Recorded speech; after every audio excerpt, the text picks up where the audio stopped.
आज जो सर्वोच्च न्यायालय ने कहा है वो आप सबके समक्ष रखें।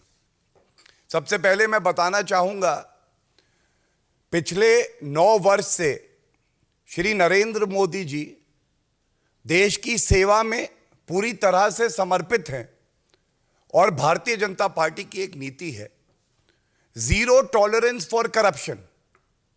और हमने देखा किस तरह से कोई जांच एजेंसी हो, निष्पक्ष तरीके से जो भी भ्रष्टाचारी है उस पर कार्रवाई कर रही है, उसको पकड़ रही है। ये जो भ्रष्टाचारी नेता हैं, कई विपक्ष में जो हैं, ये लोग न्यायालय जाते नहीं अपना मुकदमा रद्द कराने, क्योंकि इनको डर है कि जब हलफनामा देंगे, तथ्य सामने आएंगे तो मुकदमा रद्द नहीं होगा। तो इन्होंने 14 ऐसे दल थे जो सर्वोच्च न्यायालय गए और इन्होंने एक मांग करी जो विचित्र थी। अभी तक सुना था कि व्यक्ति का अधिकार है कि वो जाता था सर्वोच्च न्यायालय और उच्च न्यायालय। ये 14 दल गए, जिसमें प्रमुखता से कौन कौन है ये मैं आपसे साझा करना चाहूंगा। भ्रष्टाचार की जननी जिसने इस देश को दशकों से लूटा है वो कांग्रेस पार्टी। सोनिया गांधी, राहुल गांधी, रॉबर्ट वाड्रा, 3 सदस्य एक परिवार के जो भ्रष्टाचार के आरोप में बेल पे बाहर है वो। दूसरा, जमीन दो नौकरी लो, जानवरों का चारा खा जाते हैं, लालू प्रसाद यादव की आरजेडी। गुलाबी गड्डियों में जिनके मंत्री पाए जाते हैं, ममता बनर्जी की तृणमूल कांग्रेस। कट्टर ईमानदार का सर्टिफिकेट देने वाले और जिनके पूर्व उप मुख्यमंत्री कट्टर बेईमान पाए गए और बेल नहीं मिल रही है, और दूसरे मंत्री करीब करीब 10 महीने से जेल में है, उनको भी बेल नहीं मिली। वो पापी आप। बीआरएस के कविता का भ्रष्टाचार पूछताछ में हमने देखा किस तरह से घबरा रहे हैं कि जांच एजेंसी अपना काम ना करे, और उनके साथ NCP, DMK, Uddhav party, JMM, JDU, Samajwadi party, national conference, CPI, CPI, 14 दल। यह बताना इसलिए आवश्यक था कि आज सर्वोच्च न्यायालय ने 3 न्यायाधीशों की यह बेंच थी, जिसमें chief justice of India head कर रहे थे ये बेंच। और उन्होंने जो टिप्पणी करी और इस याचिका को निरस्त किया, तो क्या कह के किया? यह हर नागरिक के लिए गर्व की बात है कि इस देश में इतना मजबूत लोकतंत्र है, जहां एक तरफ भ्रष्टाचारी हैं जिनके शब्दों का ना वजन है ना मूल्य है, और दूसरी तरफ हमारे सर्वोच्च न्यायालय का पवित्र फैसला है। एक तरफ भ्रष्टाचारी, दूसरी तरफ जनता।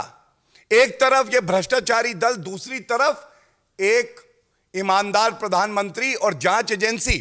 तो आज सर्वोच्च न्यायालय ने जो कहा, सबसे पहले उन्होंने कहा कि अगर आप नेता भी हैं तो आपको कोई अधिकार नहीं है कि आपके लिए अलग कानून होगा। कानून सबके लिए बराबर है और कानून की नजर में हर व्यक्ति बराबर है।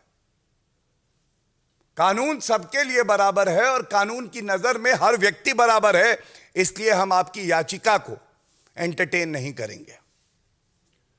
दूसरी बात उन्होंने यह भी कही कि क्या हम इस तरह के कोई दिशा निर्देश दे सकते हैं जो कि अपने आप में एक नई कैटेगरी बना देंगे कि आम जनता के लिए कानून अलग है और नेताओं के लिए कानून अलग है। और इसका जो निष्कर्ष और निचोड़ है वो बड़ा महत्वपूर्ण है। आप सब जानते हैं कि जब कांग्रेस की सरकार थी तो सीबीआई, सर्वोच्च न्यायालय ने कहा था कि पिंजरे का तोता है। आज सर्वोच्च न्यायालय ने जब इस याचिका को निरस्त किया, रद्द किया, तो एक बात स्पष्ट हो गई कि जो बात विपक्षी दल, ये सारे प्रथम दृष्टया भ्रष्टाचारी नेता चीख चीख के कहते हैं उसमें सच्चाई नहीं है, बल्कि सीबीआई, ईडी, जो भी जांच एजेंसी है वो अपना काम न्याय संगत तरीके से, कानूनी तरीके से, संविधान के तहत कर रही है। दूसरी जो बड़ी बात आई, एक भाव भारतीय जनता पार्टी में हमारे सबके आदरणीय प्रधानमंत्री जी ने कहा है वीवीआईपी कल्चर नहीं है, सब नागरिक बराबर हैं, सबका हक बराबर है। और एक भाव है इन भ्रष्टाचारियों के मन में कि मैं कानून से ऊपर, संविधान से ऊपर, जनता से ऊपर, लोकतंत्र से ऊपर, सर्वोच्च न्यायालय से ऊपर। तो आज सर्वोच्च न्यायालय ने बताया आप भी आम आदमी की तरह हैं, आपके लिए कोई स्पेशल लॉ नहीं हो सकता है। और इसके साथ साथ एक बात और स्पष्ट कर दें, जब श्री नरेंद्र मोदी जी की सरकार, जांच एजेंसियां अपना काम कर रही हैं और जनता जानती है हमारी पॉलिसी है जीरो टॉलरेंस फॉर करप्शन, तो आज यह स्पष्ट हो गया है अगर किसी भ्रष्टाचारी को यह गलत फहमी है कि वो भ्रष्टाचार करके बच जाएगा, कानून का लंबा हाथ उसकी गर्दन तक नहीं पहुंचेगा, तो मोदी जी की सरकार में यह संभव नहीं है। भ्रष्टाचार करोगे तो जेल भी जाओगे, और भ्रष्टाचार करोगे एक एक रुपया जनता का वसूला जाएगा। और बहुत हर्ष की बात है हर नागरिक के लिए कि जिस तरह से ओछी घटिया राजनीति, जिस तरह से आक्षेप लगाए जा रहे थे, केवल जांच एजेंसियों पे नहीं बल्कि सरकार पर, तो आज सर्वोच्च न्यायालय का ये जो पवित्र फैसला आया है, यह दर्शाता है किस तरह से खाता ना बही देश का सर्वोच्च न्यायालय जो कहे वो ही सही। मोहर लग जाती है सरकार के काम पर, और यह झटका जो लगा है यह इतना करारा था। मैं आपको यह भी बताना चाहूंगा, कांग्रेस पार्टी की और जो 13 दल हैं उनकी अगुवाई, पेशे से वरिष्ठ वकील हैं, उनका सम्मान है, कांग्रेस के नेता भी हैं, डॉक्टर अभिषेक मनु सिंघवी जी कर रहे थे। बाहर आप चीख चिल्ला सकते हैं, बिना तथ्यों के झूठ बोल सकते हैं, लेकिन न्यायालय के अंदर इनकी दलील नहीं बची, तो इस याचिका को उन्होंने विड्रॉ किया, वापस लिया। यह सवाल हर नागरिक आज पूछ रहा है, गली मोहल्ले में शोर मचाते हो, झूठ बोलते हो, जब न्याय के मंदिर के सामने अपनी दलील रखने की बारी आई तो यह याचिका विड्रॉ क्यों करनी पड़ी? इस सवाल का उत्तर चाहे वो कांग्रेस पार्टी हो, चाहे वो पापी आप हो, चाहे ये सारे भ्रष्टाचारी दल जो मैंने बताया जिन्होंने जनता की कमाई को लूटा है, उनको ये उत्तर जरूर देना चाहिए। और मैं इतना ही कह के अंत करूंगा, सत्य में बहुत ताकत होती है, सच्चाई, ईमानदारी। आप संख्या में तो 14 हो सकते हैं, लेकिन आपके पास यह ताकत नहीं है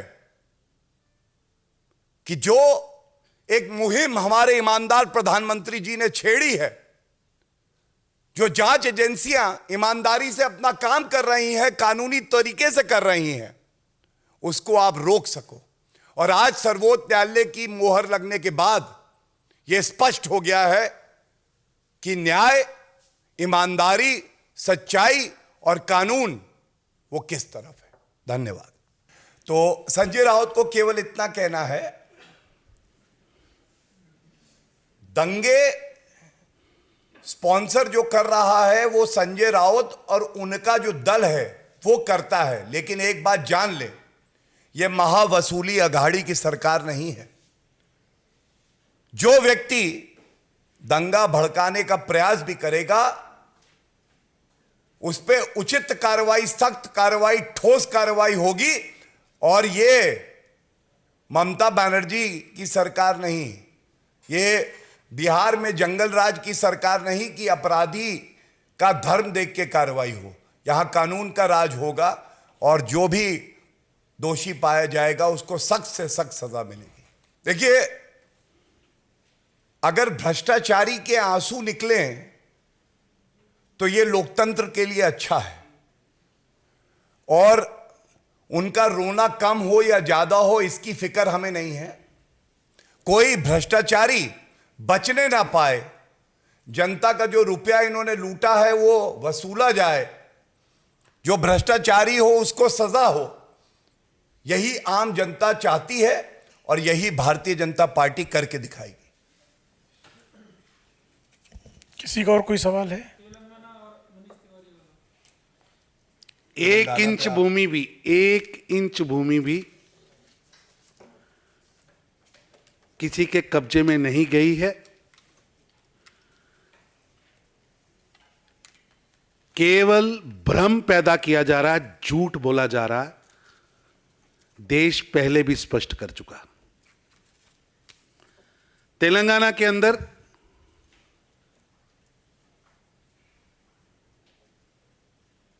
कल रात को जो खेल खेला गया है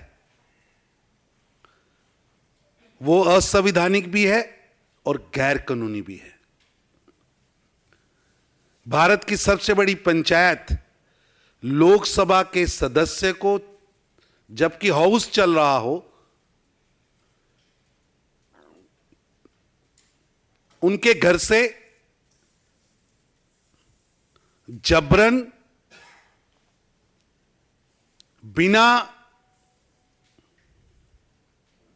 वारंट दिखाए, बिना एफआईआर दिखाए, बिना कुछ बताए उठा लिया जाता है और झूठे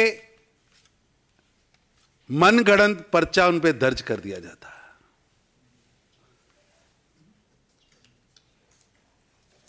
केसीआर व उनका कुटुंब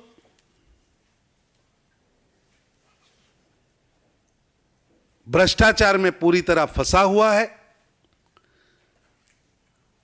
तेलंगाना की गलियों में, तेलंगाना के चौराहों पर उनके परिवार की तानाशाही, उनके परिवार के वंशवाद द्वारा लूट खसूट, उनके अहंकार की गाथाएं, उनके भ्रष्टाचार की गाथाएं लोग गा रहे हैं, जिससे जनता के मन में उनके प्रति एक आक्रोश है। और पिछले दिनों जिस तरह स्टेट पीसीएस के, पब्लिक सर्विस कमीशन के एग्जाम का पेपर लीक हुआ, जिससे हजारों नौजवान आक्रोशित होकर सड़कों पर उतरे। भारतीय जनता पार्टी उन्हें न्याय दिलाने के लिए तेलंगाना के नौजवानों के साथ खड़ी थी और उस आंदोलन में हमने पार्टिसिपेट किया। वो आंदोलन हम आज भी लड़ रहे हैं।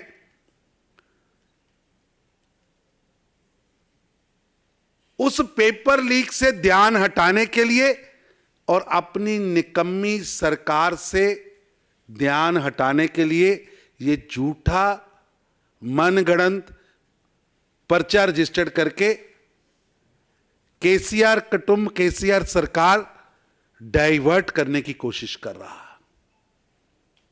हमारा आंदोलन तेलंगाना की जनता के लिए है, हमारा आंदोलन तेलंगाना के छात्रों के लिए है। भारतीय जनता पार्टी का वो आंदोलन जारी रहेगा। संजय बंडी जो हमारे प्रदेश अध्यक्ष हैं, वो एक व्यक्ति नहीं है, वो तेलंगाना की आवाज बनके, वहां के नौजवानों की आवाज बनके लड़ रहे हैं। उनकी लड़ाई तेलंगाना के लोगों की लड़ाई है, तेलंगाना के नौजवानों की लड़ाई है, वो रुकेगी नहीं। आज भी पूरे तेलंगाना के हर मंडल स्तर पर केसीआर सरकार का पुतला दहन हुआ है और आगे भी वहां के लोगों की लड़ाई भारतीय जनता पार्टी तेलंगाना लड़ती रहेगी। लेकिन ये अलोकतांत्रिक, असंवैधानिक, गैर कानूनी जो काम केसीआर ने किया है, केसीआर की सरकार ने किया है, ये उनकी निराशा, हताशा और कुंठित जो उनका मन है, घबराहट है, उसको प्रदर्शित कर रहा है। निश्चित रूप से केसीआर साहब समझ रहे हैं, उनको समझ आ गया है कि अब उनके परिवार की तानाशाही, उनके परिवार के भ्रष्टाचार, उनके परिवार के वंशवाद की लूट का जमाना जाने वाला है। भारतीय जनता पार्टी संजय बंडी जी की गैर कानूनी गिरफ्तारी का, उन पर डाले गए मनगढ़ंत आरोपों का खंडन भी करती है और हमारा संघर्ष जारी रहेगा। भारतीय जनता पार्टी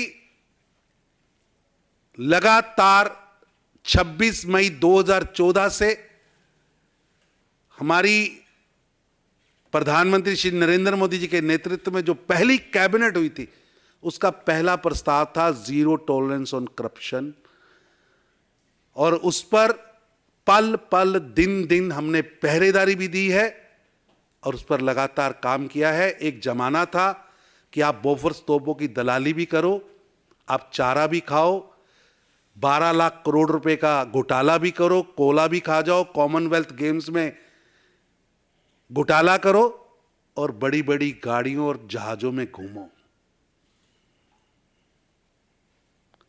श्री नरेंद्र मोदी जी के नेतृत्व में लगातार भ्रष्टाचारियों पर शिकंजा भी कसा है और लूट का पैसा देश के खजाने में भी आया है। आज राहुल गांधी जी के नेतृत्व वाली कांग्रेस कोर्ट गई है, लेकिन इनके पिताजी राजीव गांधी कहते थे हम 100 रुपया दिल्ली से भेजते हैं और 14 रुपये गरीब के पास पहुंचते हैं। 80 के दशक में, बीच में अभी 4 से 14 के घोटालों की सरकार अलग। आज हम गारंटी से कहते हैं कि प्रधानमंत्री नरेंद्र मोदी जी के नेतृत्व में 100 रुपया दिल्ली से चलता है और गरीब की झोंपड़ी में 100 ही पहुंचता है। ये हमारी कमिटमेंट है और एक भी ऐसा व्यक्ति नहीं है जिसको हमने बचाया हो। भ्रष्टाचारी भ्रष्टाचारी है, उसकी जात, धर्म, पंथ, पार्टी ये हमारी सरकार नहीं देखती।